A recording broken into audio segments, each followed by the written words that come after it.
जय हिंद दोस्तों, स्वागत है आप सभी का हमारे चैनल पे। आज की क्लास में हम लोग थर्ड चैप्टर की शुरुआत करेंगे, क्योंकि सेकंड चैप्टर तो पूरा हो चुका है। किसी किसी बुक में वो चीज़ जो सेकंड चैप्टर में हमने एक साथ बताया है वो दो अलग अलग हिस्सों में दिखाया गया है, और कहीं कहीं आप देखेंगे यही चीज़ आपका चैप्टर थोड़ा सा आगे पीछे करके दिया गया, तो उसके लिए परेशान नहीं होना है। जैसे बुक्स अलग अलग होने पर चैप्टर थोड़ा सा आगे पीछे हो सकता है, लेकिन चीज़ें यही पढ़नी होंगी आपको, ठीक है। तो ये थर्ड चैप्टर में आपको जो दिख रहा है, कहीं कहीं ये फोर्थ चैप्टर में दिखेगा, तो उसके लिए नहीं परेशान होना है। आप पूरी तरह से ढंग से पढ़िए, एक सिस्टमेटिक ढंग से पढ़िएगा बस, ठीक है। अब देखिए क्या है, इसमें हम लोग किन किन चीज़ों के बारे में पढ़ने वाले हैं। जैसे आपके सामने यहाँ पर दिख रहा होगा कि प्राकृतिक संख्या, पूर्ण संख्या और पूर्णांक, परिमेय संख्या, इन सब के बारे में हम लोग पढ़ेंगे एक एक करके।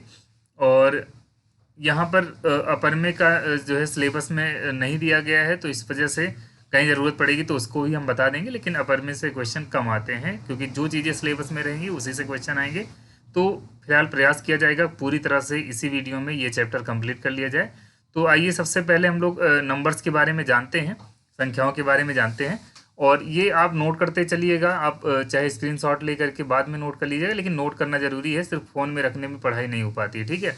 आप नोट्स बना लीजिएगा और चैप्टर वाइज हर चीज़ लिखिएगा। जिनका मैथ कमज़ोर है उनके लिए बार बार प्रैक्टिस करना आवश्यक होगा, जो कि हम करवा देंगे, परेशान नहीं होना है। अभी बहुत सारे ऐसे वीडियो हम लाएंगे आपके लिए जिसमें एग्जाम में पूछे जाने वाले ही क्वेश्चन करवाए जाते हैं। तो देखिए, चलिए फालतू की बात करने से अच्छा ये शुरुआत करते हैं टॉपिक की। जैसे देखिए, प्राकृतिक संख्या, सबसे पहले प्राकृतिक संख्या या प्राकृतिक संख्या बोली जाए, जिसे नेचुरल नंबर कहते हैं। तो नेचुरल नंबर वो संख्याएं होती हैं जो हम लोग गिनती में यूज करते हैं। जैसे गिनती के लिए यूज करते हैं, 4 लड़के थे, 5 वस्तुएं थी, 5 किताबें थी, 10 बाराती थे। तो इस तरह से क्वेश्चन हम लोग काउंटिंग करते हैं किसी सामान के लिए। जो भी संख्याएं काउंटिंग के लिए यूज करते हैं वही नेचुरल नंबर होती है। कभी आप ये नहीं कहेंगे कि 1/2 इंसान थे या किताबें थी, ऐसा तो नहीं बोलेंगे। आधी किताब थी, ऐसा नहीं बोलेंगे। 5 वस्तुएं थी बोलेंगे, 5.5 वस्तुएं तो नहीं बोलेंगे। या फिर आप ऐसा नहीं बोलेंगे कि ऋण 5 वस्तुएं थी। तो कहने का मतलब ये है कि आप जो भी संख्याएं काउंटिंग में यूज करते हैं वही नेचुरल नंबर कहे जाते हैं। तो यहाँ देखिए, वस्तुओं को गिनने के लिए जिन संख्याओं का प्रयोग किया जाता है उन्हें क्या कहते हैं, गणन संख्याएं, या फिर क्या कहते हैं, प्राकृतिक संख्या कहते हैं। एक से लेकर अनंत तक जो भी संख्याएं होती वो क्या होती हैं, प्राकृतिक संख्याएं। जैसे 1 2 3 4 5 6 7 8, जहां तक आप गिनते चले जाइए, ये सारी की सारी क्या है, प्राकृतिक संख्याएं हैं। और इसको आप जानते रहेंगे तभी आगे की चीज़ें भी समझ पाएंगे। जैसे यहाँ इसके बाद आ जाता है पूर्ण संख्याएं, जिसे होल नंबर कहा जाता है। और एक बात इसको जानते रहिए कि नेचुरल नंबर को एन से डिनोट किया जाता है, प्राकृतिक संख्याओं को किससे डिनोट करते हैं, एन से डिनोट करते हैं। यहाँ इसके बाद आता है पूर्ण संख्या है। पूर्ण संख्या किसे कहा जाता है, अभी आप प्राकृतिक संख्या पढ़ चुके हैं। अब अगर ये प्राकृतिक संख्या की बात करते हैं तो हम लोग किससे गिनते हैं, 1 2 3, फिर 4, फिर 5, ऐसे आगे तक गिनते चले जाते हैं। अगर इसी में जीरो को भी शामिल कर लिया जाएगा तब इनको पूर्ण संख्या कहा जाएगा। जब तक जीरो शामिल नहीं था तब तक ये प्राकृतिक संख्या कही जाती है, लेकिन अगर जीरो आपने शामिल कर लिया इसमें, तब ये पूरा जो समूह आपको दिख रहा है ये किसका कहा जाएगा, पूर्ण संख्याओं का समूह कहा जाएगा, होल नंबर का ग्रुप कहा जाएगा। और इसको डिनोट किससे करते हैं, इसको प्रदर्शित करते हैं डब्ल्यू से। ये पूर्ण संख्या को किससे डिनोट करते हैं, डब्ल्यू से डिनोट करते हैं। जबकि आपके सामने एक और है आगे का टॉपिक, जिसे आप क्या कहते हैं, आप कहते हैं पूर्णांक संख्याएं, जिसे इंटीजर कहा जाता है। परिभाषा हर चीज़ की देखते चलिएगा। देखिए, वही चीज़ है जो हमने बताया है, प्राकृतिक संख्याओं में शून्य को शामिल करने पर जो संख्याएं प्राप्त होती हैं उन्हीं को पूर्ण संख्या कहा जाता है। इसके बाद आता है पूर्णांक संख्याएं, जिसे इंटीजर कहते हैं। तो इंटीजर की अगर हम बात करेंगे तो प्राकृतिक संख्याओं में शून्य एवं ऋणात्मक संख्याओं को मिलाने पर जो संख्याएं प्राप्त होती हैं उन्हें क्या कहते हैं, पूर्णांक। तो थोड़ा सा आप यहाँ पर दिमाग लगाएंगे, थोड़ा सा ध्यान देंगे। अभी तक हमने क्या पढ़ा था, अभी तक हमने पढ़ा कि जैसे नेचुरल नंबर में 1 से लेकर के अनंत तक की संख्याएं जो भी होंगी, उसके बाद जीरो शामिल किया गया तो वो पूर्ण संख्या के अंतर्गत। अब जीरो के अलावा भी ऋणात्मक संख्याएं ली जाएंगी, अब इनका पूरा ग्रुप क्या कहा जाएगा। देखिए, प्राकृतिक संख्याओं में शून्य और ऋणात्मक संख्याओं को मिलाने पर जो संख्याएं प्राप्त होती हैं उनको पूर्णांक कहते हैं। तो पूर्णांक और पूर्ण संख्याएं दोनों अलग अलग चीजें हैं। आप एक मत समझ लीजिएगा कि पूर्ण का मतलब भी वही है, पूर्णांक का मतलब भी वही है, ये दोनों अलग अलग चीजें हैं, इसको ध्यान रखेंगे आप। अब देखिए, पूर्णांक में एक आसान तरीके से मैं आपको बताता हूँ।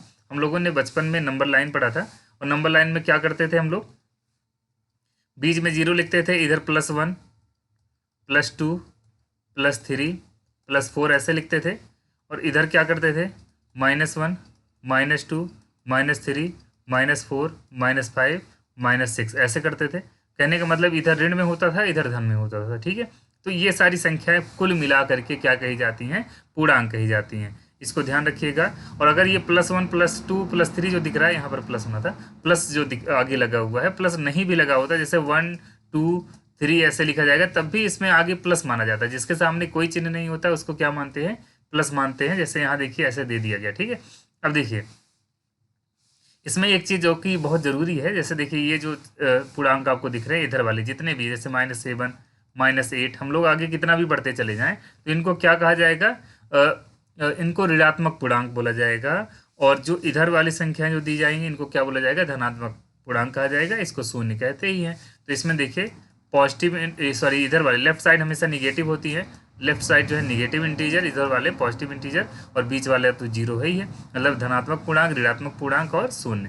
तो ये जो है आप प्रदर्शित कर सकते हैं आई से, पूर्णांक को आई से, या कहीं कहीं जेड दिखाते हैं लेकिन सामान्यतः आई लिखा करिए, क्योंकि इंटीजर आई से डिनोट किया जाता है, कहीं कहीं जेड से भी मिल जाता है। जैसे होता नहीं शॉर्ट फॉर्म में प्रदर्शित करना, तो आई से डिनोट किया जाए, मतलब वो पूर्णांक है। तो अब देखिए अगर मान लीजिए निगेटिव की बात की जाए तो निगेटिव वाला आई माइनस से डिनोट करते हैं, और पॉजिटिव वाला आई प्लस से। मतलब धनात्मक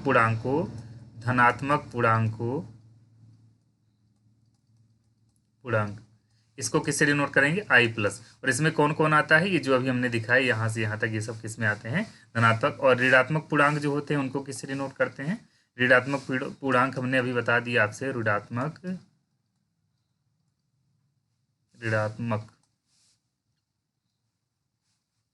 पूर्णांक, इसको किससे डिनोट करते हैं, इसको आई माइनस से डिनोट करते हैं। इसको ध्यान रखिएगा, धनात्मक और ऋणात्मक पूर्णांक को। अब इसके बाद आगे करते हैं। आगे की बात देखिए, सम संख्याएं क्या होती है। सम संख्याएं वे संख्याएं होती हैं जो आप जानते हैं, फिर ये सिर्फ रिवीजन करना है आपको, कुछ लोग नहीं जानते तो उनको ध्यान रखना है। सम संख्याएं वे संख्याएं होती हैं जो 2 से पूर्णतः विभाजित हो जाती हैं, अर्थात जिनको हम 2 से अगर भाग करें और वो कट जाएं, उन्हें सम संख्याओं के अंतर्गत रखा जाता है। इंग्लिश में इंटीजर्स इनको, सॉरी इवन नंबर कहते हैं, इसको ध्यान रखिएगा।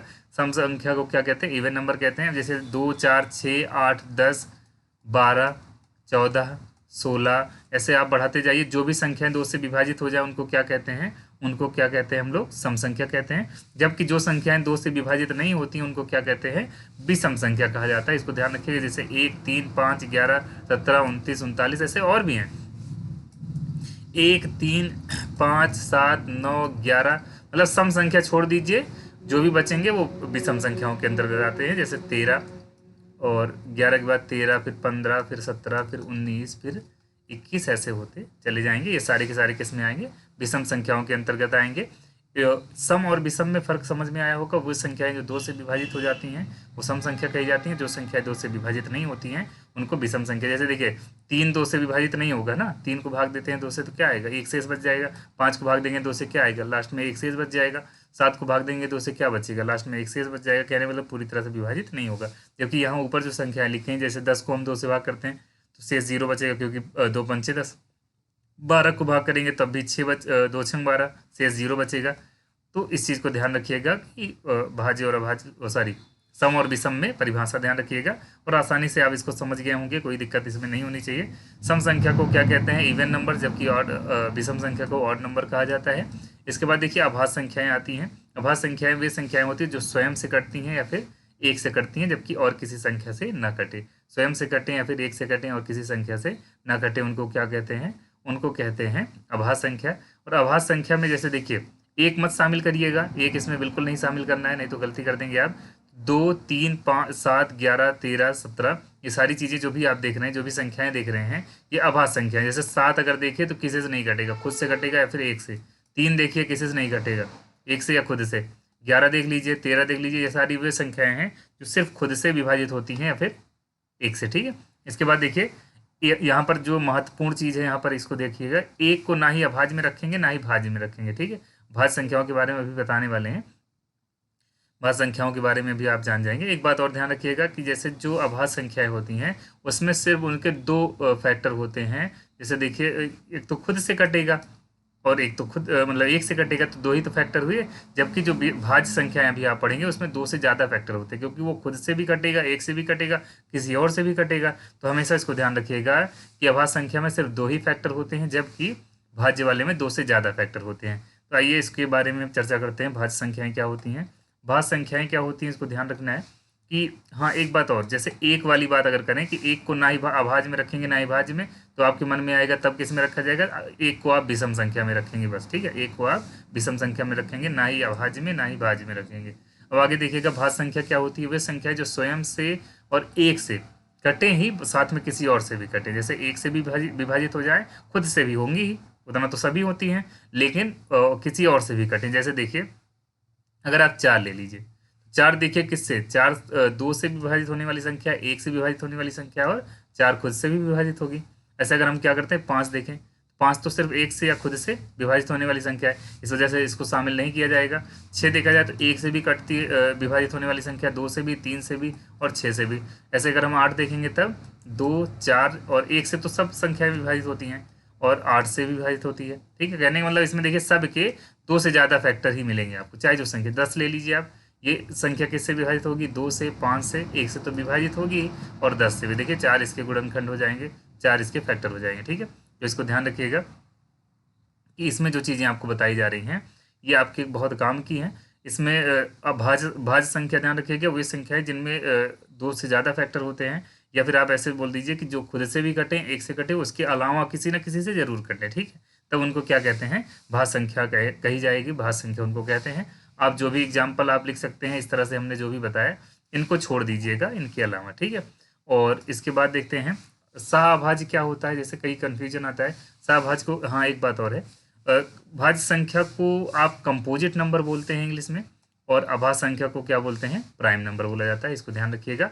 अब आगे इसी में आ जाता है सहअभाज्य। अभाज्य और सहअभाज्य में फर्क होता है, जिसे को प्राइम नंबर कहा जाता है। जब 2 या 2 से अधिक संख्याओं में कोई भी उभयनिष्ठ गुणनखंड ना हो, जिनका अथवा बोला जाए जिनका मासा 1 हो, जैसे देखिए कुछ भी अगर कॉमन नहीं है, कोई भी उभयनिष्ठ गुणनखंड नहीं होता, तो उसमें मासा 1 ही आएगा, तो ऐसी संख्याओं को सहअभाज्य संख्या कहा जाता है। फॉर एग्जाम्पल आप देख लीजिए, बहुत आसान भाषा है लेकिन कुछ लोगों को समझ नहीं आएगा। ये देखिए 4 और 9, अगर देखा जाए 4 और 9 ये दोनों सिर्फ एक ऐसी संख्या है जिससे दोनों कट जाएंगे 1 से, लेकिन इसके अलावा कोई ऐसी संख्या नहीं होगी जिससे ये दोनों विभाजित हो सकें। आप खुद सोच लीजिए, मतलब दोनों को, ये नहीं आप सोचिए कि ये 2 से विभाजित हो जा रही है 3 से, ऐसा नहीं सोचना है आपको। ये सोचना है ऐसी संख्याओं के बारे में सोचना है, जैसे देखिए अभी हमने यहाँ पर जो लिखा हुआ है एग्जाम्पल के तौर पर 4 और 9, आप देखिए 4 1 से विभाजित होने वाली संख्या 2 से और 4 से, क्योंकि 3 देखा जाए 1 से विभाजित होने वाली संख्या है, 3 से विभाजित होने वाली संख्या, और 9 से।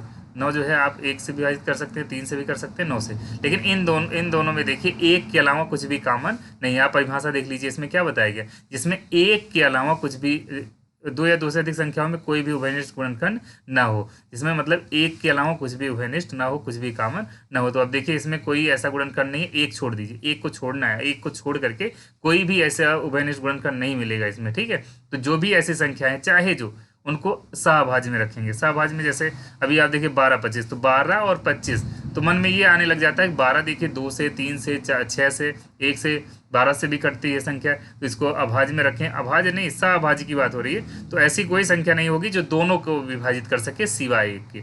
एक ऐसी संख्या जो दोनों को विभाजित करेगी, अन्य और कोई ऐसी संख्या नहीं होगी जो 12 और 25 दोनों को विभाजित कर सके। आइए हम यहाँ लिख करके दिखा देते हैं। देखिए अगर हम 12 की बात करें तो 12 के गुणनखंड क्या होंगे, 1 हो सकता है, 2 हो सकता है, 3 हो सकता है, 4 हो सकता है, 6 हो सकता है, और 12, मतलब 12 जो है 1 से भी, 2 से भी, 3 से भी, 4 से भी, 6 से भी, या 12 से भी विभाजित हो जाएगी। और 9 की अगर हम बात करेंगे तो 1 से, 3 से और 9 से, ये है। तो अगर हम बात करते हैं अब यहाँ पर इनके उभयनिष्ठ गुणनखंड की, तो इसमें आप देख लीजिए ये सभा, एक मिनट यहाँ कुछ गलती हुई है हमसे शायद, एक मिनट, हमने कुछ गलत लिख दिया। यहाँ 12 और 25 लिखना था, हमने इसको देख करके 9 लिख दिया, ठीक है, यहाँ गलती हुई है, माफ़ कीजिएगा। यहाँ हम 25 लिख देते हैं, ठीक है, 25 लिखेंगे। अब देखिए 1 से, 5 से और 25 से, ये संख्या किससे किससे विभाजित होगी, 1 से, 5 से या फिर 25 से, ठीक है। तो आप देखिए इसमें अगर कुछ भी कॉमन की लिया जाए, तो 1 के अलावा कुछ कॉमन होने वाली संख्या तो हमको नहीं दिख रही है, आप खुद देख लीजिए, 1 छोड़ दीजिए, बाकी कोई कॉमन है, कॉमन गुणनखंड नहीं मिलेगा ना, तो इस वजह से इनको सहअभाज्य कहा जा सकता है। जैसे 9 और 8 ले लीजिए, इसमें भी देखिए कुछ कॉमन नहीं है, तो ये सहअभाज्य में गिने जाएंगे, ठीक है। तो ये इस तरह से एग्जाम्पल आप लिख लीजिए ताकि आप जानते रहें और हर चीज़ नोट करते चलिएगा। यहाँ देखिए युग्म अभाज्य संख्याएं क्या होती हैं, इसको आप देख लीजिए। इनको एक चीज़ और बोला जाता है, ट्विन प्राइम बोला जाता है इंग्लिश में, ठीक है, तो इसको ध्यान रखेंगे। युग्म अभाज्य क्या होगा, मतलब ऐसी दो अभाज्य संख्या है जिसमें दो का अंतर हो। दो का अंतर मतलब जैसे देखिए 11 के बाद सीधे 13 है, तो इसमें अंतर कितने का है, दो का है। दोनों अभाज्य संख्याएं होनी चाहिए और अंतर कितने का होना चाहिए, दो का होना चाहिए। तो ऐसी जो भी संख्याएं आपको मिल जाती हैं, जैसे 17 19, 17 और 19 दोनों देखिए अभाज्य संख्याएं हैं और दोनों में अंतर कितने का है, दो का है। देखिए 17 और 19 में अंतर कितने का है, दो का अंतर है। ठीक है, तो इस तरह से ये भी किस में गिनी जाएंगी, युग्म अभाज्य संख्याओं में गिनी जाएंगी। तो इनके क्वेश्चन बहुत कम आते हैं, लेकिन अगर आ गया तो लिखना होगा ना, तो इस वजह से गलती नहीं करना है, आपको समझना है अच्छे से। कहीं भी इससे रिलेटेड चीज़ें आ सकती हैं। और परिमेय संख्या क्या होती है, परिमेय संख्या की परिभाषा तो हम लोग 8th क्लास से पढ़ते आ रहे हैं। वे संख्या है जिनको पी बाई क्यू के रूप में लिखा जा सके और क्यू इसमें शून्य नहीं होना चाहिए। ठीक है, पी और क्यू पूर्णांक हो लेकिन क्यू शून्य नहीं होना चाहिए। जैसे देखिए यहाँ अपान में जो 6 दिख रहा है, यहाँ ऐसा नहीं होना चाहिए 7/0 हो जाए, 0 नहीं होना चाहिए अपान में। ठीक है, फ्रैक्शन जो लिखा जाता है भिन्न के रूप में, जो भी संख्या लिखी जाए उसमें एक तो पी बाई क्यू के रूप में लिखा जा सके लेकिन नीचे शून्य नहीं आना चाहिए। जैसे यहाँ देखिए 2.3 दिया गया ना, 2.33333 है, इसको भी हम लोग पी बाई क्यू के रूप में लिख सकते हैं। लेकिन अभी यहाँ पर वो चीज़ नहीं बताया जाएगा कि ये कैसे लिखा जाता है पी बाई क्यू के रूप में। बस इतना जान लीजिए कि ये परिमेय संख्या के अंतर्गत आता है। जैसे यहाँ देखिए 2.3 बार लिखा गया ना, इस चीज़ को देखिए आप, 2.3 बार, इसका मतलब क्या होता है 2.33333 ऐसे आता जाएगा। ठीक है, यही चीज़ होता है बार। ठीक है, तो इनको पी बाई क्यू के रूप में हम लोग लिख सकते हैं। बाकी ये परिमेय संख्या के अंतर्गत लिखे जाएंगे। ये भी परिमेय संख्या के अंतर्गत, जैसे देखिए 1.77 है, 1.77 है, इसको क्या लिख सकते हैं 177/1 लगा के 0 0 कर दीजिए। और इसके बाद देखिए ये सब भिन्न के रूप में है ही हैं। कहने का मतलब ये सारी संख्याएं किस में आएंगी, परिमेय संख्याओं के रूप में आएंगी। इसको ध्यान रखना है, ये सब हम लोग 8th क्लास में पढ़ चुके हैं।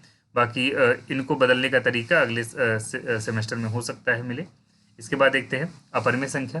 परिमेय वहाँ पर हमने देख लिया, जैसे सिलेबस में कुछ चीज़ें नहीं है, मतलब नहीं होने का मतलब ये नहीं है कि बुक में नहीं दिया गया तो पता लगा क्वेश्चन बन जाएगा, हम लोग क्या करेंगे। तो अपरिमेय पहले देख लीजिए, अपरिमेय संख्याएं क्या होती है जिनको पी बाई क्यू के रूप में नहीं लिखा जा सके। तो ये चीज़ आप बता दीजिएगा, उन्हें क्या कहते हैं, अपरिमेय संख्या कहते हैं।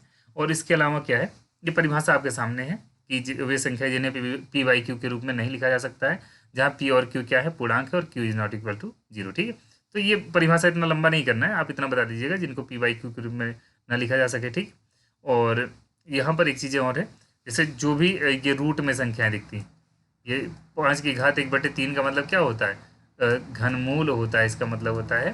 तो ये और ये पाई, ये सारी चीज़ें अपरिमेय संख्या के अंतर्गत आती है। कहने का मतलब क्या है, जैसे √4 अगर आपको दिया जाए, √4 ये अपरिमेय नहीं होगा, क्योंकि √4 का मतलब कितना हो जाता है, √4 का मतलब 2 हो जाएगा ना, 4 का वर्गमूल निकलेगा। √9 का मतलब कितना हो जाएगा, 3। तो ये अपरिमेय में नहीं गिना जाएगा, इनको परिमेय में लिया जाएगा। लेकिन जिनका नहीं निकलेगा, जैसे √2, अब अगर निकालेंगे भी तो दशमलव में आएगा और आगे बढ़ता जाएगा। √5 है, √3 है, ये सब अपरिमेय संख्या के अंतर्गत। ठीक है, जो भी रूट में, क्यूब रूट में आ जाए तब भी क्या है, अपरिमेय संख्या। फोर्थ रूट में आ जाए तब भी किस में आएगा, ये अपरिमेय संख्या के अंतर्गत। ठीक है, ये चीज़ ध्यान रखिएगा। और पाई भी अपरिमेय संख्या के अंतर्गत ही रखा जाता है, इसको ध्यान रखेंगे आप। पाई एक अपरिमेय संख्या है, दिमाग में रख लीजिए, क्योंकि पता लगता है आपके मन में आ जाता है पाई का मान होता है 22/7, तो ये परिमेय है, तो ये अपरिमेय कैसे, तो इसकी वैल्यू अप्रॉक्स ये लिखी गई, मतलब लगभग लिखी गई, एग्जैक्ट नहीं लिखी गई। पाई की वैल्यू बहुत बड़ी होती है, पाई अपरिमेय संख्या के अंतर्गत रखा जाता है, इसको ध्यान रखिएगा, बहुत महत्वपूर्ण क्वेश्चन है। तो इसमें एमसीक्यू में क्वेश्चन आ जाता है। ठीक है, इसके बाद देखिए वास्तविक संख्याएं क्या होती हैं। वास्तविक संख्याएं भी होती हैं जो परिमेय, मतलब जान लीजिए परिमेय अपरिमेय सब मिला लीजिए, जितनी भी संख्याएं अभी तक पढ़े हैं सबको मिला लीजिए, वही क्या कही जाएंगी, वास्तविक संख्या। देखिए सभी परिमेय और अपरिमेय संख्याएं क्या कहलाती हैं, वास्तविक संख्याएं कहलाती हैं। इसमें देखिए ये सारी परिमेय संख्या है, पूर्णांक इसमें लिए गए और ये अपरिमेय भी लिया गया, तो कुल मिला के क्या होता है, वास्तविक संख्याएं क्या होती हैं, सभी परिमेय और अपरिमेय संख्याओं को मिला करके क्या बनती है, वास्तविक संख्याएं बनती है, रियल नंबर, इनको आर से डिनोट करते हैं। इसके बाद काल्पनिक क्या आता है, काल्पनिक आपके सिलेबस में नहीं है, इमेजिनरी नंबर इसको कहते हैं। इसमें ऋणात्मक संख्याओं का वर्गमूल लेने पर क्या होता है, आपको ये काल्पनिक संख्याएं मिलती हैं। जैसे देखिए आप वैसे कहीं पाएंगे बोला जाएगा कि जो ऋणात्मक संख्या है उनका वर्गमूल नहीं निकलता, जैसे -1, आपसे फंसा देंगे, आपको फंसा देंगे, बोलेंगे √-1 क्या होगा, तो आप नहीं बता पाएंगे, या 1 बता दिए, आप गलती कर दिए। ठीक है, -1 बता दिए। तो ऋणात्मक संख्याएं काल्पनिक संख्याओं, मतलब ऋणात्मक संख्याओं का जो वर्गमूल होता है वो काल्पनिक संख्याओं के अंतर्गत रखा जाता है, इसको ध्यान रखिएगा। ये चीज़ें अक्सर आपको नहीं मिलती हैं, ये 11th क्लास से शुरू होती हैं, लेकिन आप जान के रखिए कि जो भी ऋण में आ जाएगा, जैसे ऋणात्मक संख्या ये -2 दिया गया या √-4 दिया गया, तो ये सब काल्पनिक में आएंगी। इनका उत्तर जल्दबाजी में 4 या 2 मत दे दीजिएगा, सॉरी -2 या 2 मत दे दीजिएगा। ठीक है, ये गलती मत करिएगा। इसके बाद हम लोग जो है कुछ क्वेश्चन बुक से कर लेते हैं। ये बुक का क्वेश्चन है, हम जल्दी से आपको बता देते हैं। जैसे परिभाषाएं जो अभी बताई गई उनको ध्यान रखिएगा। यहाँ पर एक कौन सी संख्या है? अभाज्य संख्या। हमने कहा ये नहीं होती है, ये भी अभाज्य भी नहीं होती है, ना ही भाज्य है ना ही अभाज्य है, तो यही चीज़ ठीक रहेगा, ना ही भाज्य ना ही अभाज्य। शून्य केवल एक है, पूर्णांक अपूर्णांक अपरमेय और परमेय। यहाँ शून्य केवल है एक, केवल एक मतलब आप समझ जाइए कि वैसे तो देखा जाए तो ये पूर्णांक में भी रखा जाएगा और परमेय में भी रखा जाएगा, ठीक है। तो हम लोग ऐसा कर सकते हैं, परमेय में तो रख नहीं सकते हैं, तो चूंकि पूर्णांक परमेय के अंतर्गत आता है तो हम लोग परमेय ही बताएंगे, ठीक। ये चीज़ बताइए परिमेय, इसको ध्यान रखिएगा, क्योंकि सिर्फ पूर्णांक में रखना हमारे हिसाब से नहीं सही होगा, इसका परिमेय आंसर होना चाहिए, ठीक है। क्योंकि परिमेय के अंतर्गत ही आता है पूर्णांक। परिमेय के अंतर्गत आप पूर्णांक भी पाएंगे, सम संख्या, विषम संख्या और पूर्ण संख्या, ये सारी इसी के अंतर्गत आती है, ठीक है। तो इसको ध्यान रखेंगे आप। और पूर्णांक में भी तो शून्य लिया जाता है, लेकिन यहाँ पर चूंकि एग्जैक्टली शून्य तो उसके लिए यूज नहीं होता, पूर्ण संख्या में भी यूज होता है, इस वजह से परिमेय में बता देंगे, ठीक है। अब इसके बाद देखेंगे सबसे छोटा पूर्णांक। सबसे छोटा पूर्णांक हम कुछ कह नहीं सकते हैं इसमें से, चूंकि इसमें से कोई नहीं आप बता सकते हैं, उस यही सही होगा। उसका रीजन क्या है? अभी देखिए, अगर हम -1 को सबसे छोटा मान लें तो -2 भी तो होता है, -3 भी तो होता है, -4, जितना इधर जाते हैं लेफ्ट साइड, हमने अभी बताया जो पीछे आपको यहाँ पर नंबर लाइन बताया। अब जितना इधर बढ़ते जाएंगे उतना छोटा होता जाता है, जितना लेफ्ट साइड आप बढ़ते जाएंगे उतना ही छोटा होता जाता है। तो ये तो कैसे भी गिनते चले जाइए नहीं मिलेगा ना, सबसे छोटी संख्या थोड़ी मिलेगी, ऐसे आप पीछे बढ़ते चले जाइए। तो इस वजह से इसमें जो सही ऑप्शन होगा इस वाले में, इनमें से कोई नहीं, क्योंकि सबसे छोटा पूर्णांक हम निर्धारित नहीं कर सकते हैं, ठीक है। अब कुछ संख्याएं दी गई हों उसमें से बताना हो तो कोई बात नहीं। अब देखिए, दो क्रमागत पूर्णांकों के बीच का अंतर 1 होगा। जैसे देखिए 1 2 के बीच का अंतर कितना होगा? 1 का अंतर होगा। -2 है, -1 है, इनके बीच का भी अंतर कितना आएगा? 1 ही आएगा, ठीक है। मतलब उन दोनों में अगर अंतर देखा जाएगा तो कितने का आएगा? 1 का आएगा। इसके बाद देखिए, किसी पूर्ण संख्या में से शून्य घटाने पर प्राप्त संख्या, जैसे कोई पूर्ण संख्या है उसमें से शून्य घटा दिया जाए, ठीक है, तो उसमें क्या क्या वही संख्या मिलेगी? जैसे शून्य में से घटाना है, इसको ध्यान रखिएगा, शून्य में से घटाया जाए, ठीक है। अब कोई क्या कह रहे हैं कि किसी पूर्ण संख्या में से शून्य घटाने पर, एक मिनट यहाँ हम उल्टा पढ़ रहे थे। यहाँ किसी पूर्ण संख्या में से शून्य घटाने पर क्या मिलता है? वही संख्या मिलती है ना, क्योंकि देखिए जैसे मान लीजिए 6 है, इसमें शून्य घटा दीजिए 6 ही मिलेगा। 5 है, शून्य घटा दीजिए 5 ही मिल जाएगा। इसमें से यही विकल्प सही होगा, सा वाला। प्राकृतिक संख्या है, प्राकृतिक संख्या में आप देखेंगे यही चीज़ है। बाकी ये सब परिमेय में या अपरिमेय में, ये भी परिमेय में ही रखा जाएगा। सिर्फ ये वाला जो है क्या है, प्राकृतिक संख्या के अंतर्गत रखा जाता है, क्योंकि प्राकृतिक संख्या के बारे में अभी बताया गया है। जो संख्या हम लोग क्या करते हैं, काउंटिंग के लिए यूज करते हैं, उन्हीं को क्या कहते हैं? प्राकृतिक संख्या कहा जाता है। हम अगले प्रश्न पे ध्यान देते हैं। अगला प्रश्न देखेंगे अब। अगला प्रश्न क्या है? यहाँ पर अगला प्रश्न है, थोड़ा सा बड़ा करेंगे तब आपको दिख जाए, ताकि यहाँ से, यहाँ बोर्ड के भी क्वेश्चन है, क्योंकि एक बुक से हमने एक क्वेश्चन लिया है। देखिए, इसमें से कह रहे हैं ऋण पूर्णांक संख्या है, तो पूर्णांक में यही लिया जाएगा, ये तो अपरिमेय में लिया जाता है। और ये किस में लिया जाएगा? ये चूंकि ऋण पूर्णांक बोला गया, शून्य को ऋण पूर्णांक में रखा नहीं जाएगा, तो ऋण 5 ही लिया जाएगा। दो असमान परिमेय संख्याओं के बीच परिमेय संख्या, ध्यान दीजिएगा, दो असमान परिमेय संख्याओं के बीच अपरिमेय संख्या कितनी, परिमेय संख्या कितनी होगी? अनंत होगी, ठीक है। मतलब दो कोई भी संख्या हो असमान होगी तो उसके बीच में बहुत सारी परिमेय संख्याएं लिखी जा सकती हैं और बहुत सारी अपरिमेय संख्या भी लिखी जा सकती है, ठीक है। यहाँ देखिए, -4/9 से छोटी परिमेय संख्या, तो -4/9 से छोटी वाली बोली जाएगी -7/9। थोड़ा सा मैं आपको इसको करके बताऊंगा, क्योंकि इसमें गलती हो जाती है। ये 2016 में पूछा गया क्वेश्चन है। देखिए, यहाँ सब के भिन्न में देखिए /9 लिखा गया, ठीक है। पहली बात तो इससे छोटी ये दोनों नहीं लिया जाएगा, क्यों? क्योंकि दोनों धन में है। अब बात ये करते हैं कि कैसे हम लोग इसको दिखाएंगे कि कौन सी छोटी है कौन सी बड़ी है। थोड़ा सा लाइन अब सीधी कर लेते हैं ये, ठीक है। अब जैसे देखिए, ये 0 अगर है तो इधर कितना हो जाएगा? इधर -1/9, -2/9, -3/9, -4/9, -5/9, -6/9, -7/9 और -8/9, ठीक।